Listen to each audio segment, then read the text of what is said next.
दोस्तों good morning केम छो હું Gaurang Raval doctor dose podcast ચેનલમાં આપ સૌનું ફરીથી એકવાર સ્વાગત કરું છું। દોસ્તો સૌથી પહેલા તો હું આપ સૌને ધન્યવાદ કહીશ કે તમારા લોકોનો બહુ સારો એવો રિસ્પોન્સ રહ્યો, બહુ બધા અમારા એપિસોડમાં બહુ લાઇક્સ, સબસ્ક્રિપ્શન ને બધું બહુ વધી રહ્યું છે અને એના જ અનુરૂપે અમે આજે એક નવા ટોપિક સાથે આપ સૌ માટે ફરીથી અમારા ડોક્ટર ડોઝ પોડકાસ્ટ ચેનલમાં આવ્યા છીએ। તો દોસ્તો આજે હું એવા ટોપિકની આપ સૌ સાથે ચર્ચા કરવાનો છું જે ટોપિક બહુ જ કોમન છે। કોમન એટલા માટે છે કે આ વસ્તુની દરેક પરિવારની અંદર લોકો આ વસ્તુઓથી ચિંતિત હોય છે, પણ એ લોકોને ખરેખર સાચા ટ્રીટમેન્ટ ઓપ્શન ખબર નથી હોતા। હવે હું નોર્મલ વાત કરું તો આ કોઈ એવી ગંભીર બીમારી નથી, પણ લોકો એનાથી બહુ ચિંતિત હોય છે, લોકો એનાથી બહુ સ્ટ્રેસમાં હોય છે, લોકો એનાથી બહુ બધી તકલીફોથી પીડાતા હોય છે। તો હું આજે એવા ઇન્ટરેસ્ટિંગ ટોપિક સાથે આપ સૌની સાથે હું આજે ચર્ચા કરવાનો છું। એ ટોપિક શું છે ગેસ કરો તો થોડું? ઓકે, હા, આજે હું મેદસ્વીતા, ઓબેસિટી, જાડાપણું આની હું ચર્ચા કરવાનો છું। હવે હું ખોટો હતો કે સાચો હતો? સાચો હતો ને?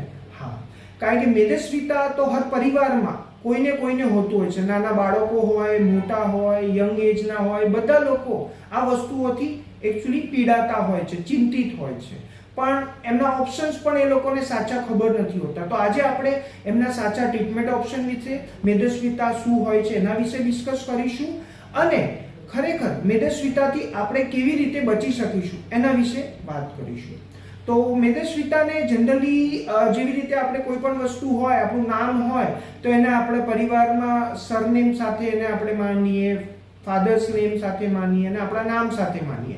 એવી રીતે મેદસ્વીતાનું શું માપદંડ છે? મેદસ્વીતાને તમે કેવી રીતે માપદંડ કરી શકો? હા, મેદસ્વીતા કે ઓબેસિટીને આપણે BMI થી માપદંડ છે અને BMI થી ઓળખી શકીએ છીએ। હવે BMI તો આપ સૌને ખબર જ હશે, બોડી માસ ઇન્ડેક્સ। હવે ઓબેસિટીની અંદર આપણે BMI બહુ ઇમ્પોર્ટન્ટ વસ્તુ છે અને ઓબેસિટી કેટલી છે એને આપણે BMI થી જ ઓળખી શકીએ છીએ।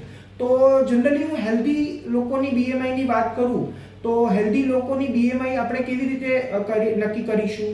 એની અંદર આપણે હું કહું તો BMI જે લોકોને 18.5 થી લઈને 25 ની આસપાસ BMI હોય એ લોકોને આપણે હેલ્ધી BMI તરીકે ઓળખીએ છીએ। એ લોકોને બહુ જરૂરત નથી પડતી।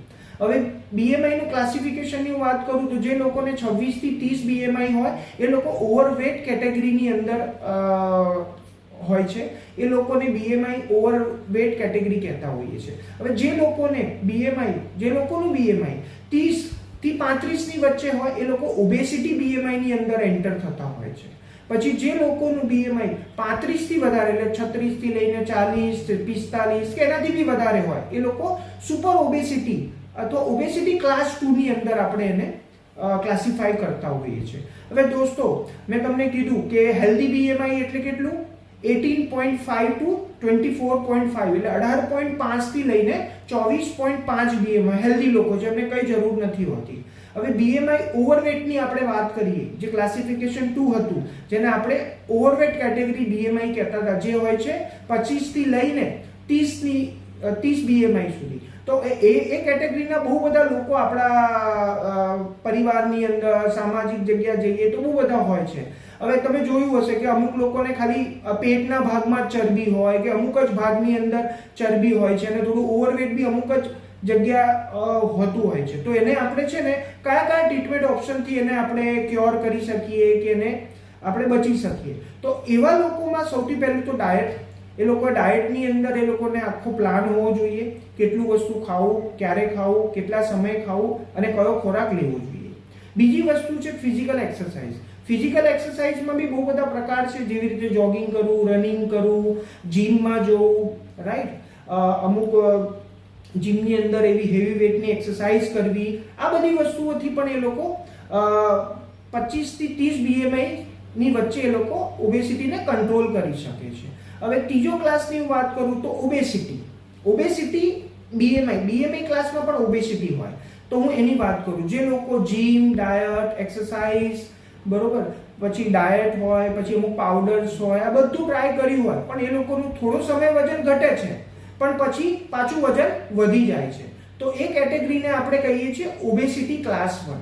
જનરલી આ લોકો બી બહુ અત્યારે આપણે ગુજરાતી લોકો તો બહુ બધું ગળ્યું ખાતા હોઈએ, બહુ બધું તેલની વસ્તુ ખાતા હોઈએ છે, ભજીયા, ગોટા, દાલ વડા, ફાસ્ટ ફૂડ, આ બધી વસ્તુઓના લીધે પણ આપણું ઓબેસિટી જે ક્લાસ છે, મેં તમને કીધું ફર્સ્ટ ક્લાસ છે, તેનું BMI 30 થી લઈને 35 BMI ની સુધી હોય છે. તો એની અંદર હોય છે. હવે આની અંદર છે ને જનરલી ઓપ્શન્સ હોય છે કે જો તમારી પાસે કોઈ બીમારી હોય, જેવી રીતે ગંભીર બીમારી, ડાયાબિટીસ હોય, બ્લડ પ્રેશર હોય, થાઇરોઇડ હોય, આ બધી બી હોય અને તમારું BMI 30 થી લઈને 35 ની વચ્ચે હોય, તો એની અંદર સર્જિકલ ઓપ્શન બહુ ફાયદારૂપ છે, બહુ જ ફ્રૂટફુલ રહે છે.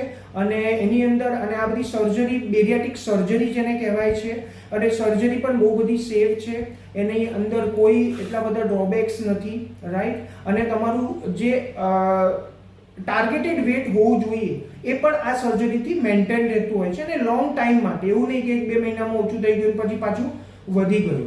હવે હું ક્લાસ 3 ઓબેસિટી ક્લાસ 2 ની વાત કરું, જેનું BMI 35 થી વધારે જે લોકોનું હોય, 40 હોય, 40 થી વધારે બી હોય, જે લોકોનું વજન અને ઊંચાઈનો સરેરાશ જે BMI એમાં excess weight 50 kilo, 60 kilo, 90 kilo કે 100 કિલો જો વધારે હોય એક્સેસ, તો એવા લોકોને કોઈ બીમારી હોય, જેવી રીતે મેં તમને ચર્ચા કરી હતી, ડાયાબિટીસ હોય, BP હોય, થાઇરોઇડ હોય, કોલેસ્ટ્રોલ હોય, આ બધી વસ્તુઓ પણ હોય, અને એ લોકોનું BMI 35 થી વધારે હોય, 35 થી 40 ની વચ્ચે, 40 થી વધારે હોય, તો એ લોકો માટે પણ બેરિયાટિક સર્જરી જે દૂરબીનની મદદથી થાય છે એ બહુ જ લાભદાયક છે, અને આની અંદર લોંગ ટાઈમ તમારે બેનિફિટ્સ હોતા હોય છે.